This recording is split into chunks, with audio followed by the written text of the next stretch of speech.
when the lights go down, that's when the audio shrink kicks into gear. So this one's going to be heavy. It's going to be heavy, and if you don't want to hear it, you should just go away, because I don't mean go away in a rude way, but it's going to be, just kidding. Just kidding. This is an uplifting video, right? Just a memory of a component that I have owned that, you know, you don't see them come up much, but it was a very, very special little amplifier. Just like a little tiny shoebox. And let's just say it's basically another version of a 47 Labs gainclone amplifier. And that's Clones Audio, okay? Clones Audio out of Hong Kong. Yeah, they've been around for some time. I think the cult classic was the first version, the 20i, I believe it was called. So I had already got the spatials, right? And I realized that I didn't really need, I wasn't going to need a lot of power to drive them, right? But again, I've already proven to you that don't go by efficiency as to what amplifier your speakers are going to like. Because just because it's high efficiency, you know, just like power ratings, they vary so much. Like you bring it into the room and it's like, how the hell is that driving this so nicely, you know? Like the Line Magnetic has proven that to me so many times. Like, driving 86 dB speakers easily, 22 watts. Well, right now the spatials at 94 that are a 12 ohm load, very easy to drive. You think would be overpowered by 180 watts per channel with the Belk. No, they sound better than they ever have in my room. But I had a few years ago when I first got the spatials, I really love small footprint equipment. I just do, and I still do favor it over all designs. If you know, I'm just saying I love the stuff because space is at a premium for a lot of people. And when you can get just as good a performance out of a small box, why have a big one, right? Most of the time, those big ones, when you take the lid off, they can be empty, especially in the digital realm. I've been embarrassed so many times, man. And I'll do some videos on those hollow boxes. Those will come. I'll warn people that this is what you're going to get for $4,000, okay? Just because they got 2 feet on the ground and they're a massive marketing juggernaut that can just put whatever price they want on their stuff. But yeah, the clones, it's just built like a little tank, and I love that. You know, all the parts from the RCA connectors to the speaker binding posts, it was just such a hefty little, beautifully built little piece. And you know what? It was almost a perfect match for the, I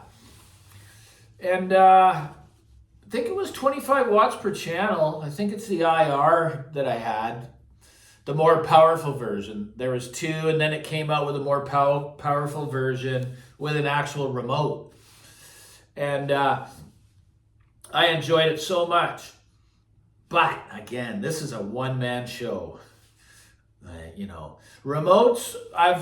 Unfortunately I've had remotes coming with very expensive amplifiers. One of them was the Sugden 21 SE. I got rid of it just because of that. I couldn't dial in the sweet spot. It was so inaccurate when you're trying to use a remote.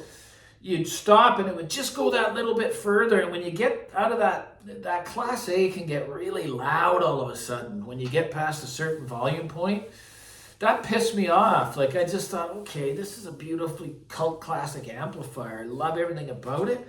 And the remote sucks. So, remote, you know, the functionality of a remote and it's very important to me anyways, you know.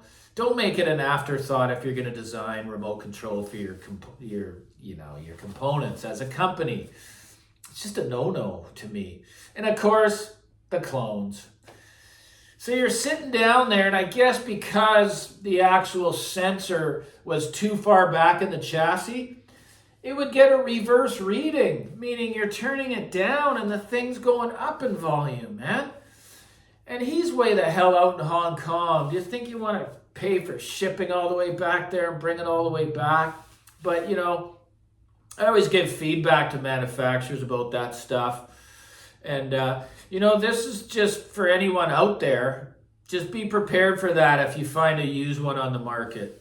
The early ones with the remote. The new one probably doesn't have that issue. He's got a brand new one out there. But I gave him the feedback on that, and he's a really good man.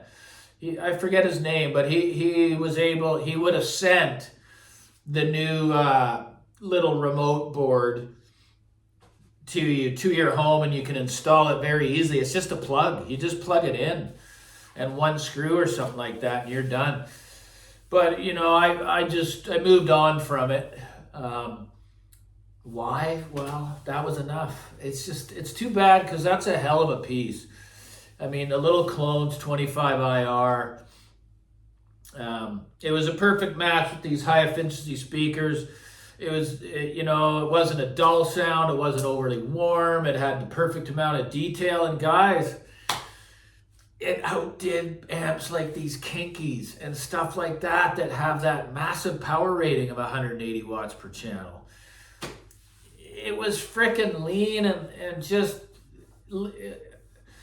I don't know, man. I've said it over and over again. I've had these amps that are all hyped up on the internet. They come in and the bass can't even reach me in the chair. The clones could, right? So that just goes to tell you, man. There's well-designed products and then there's hype products, right?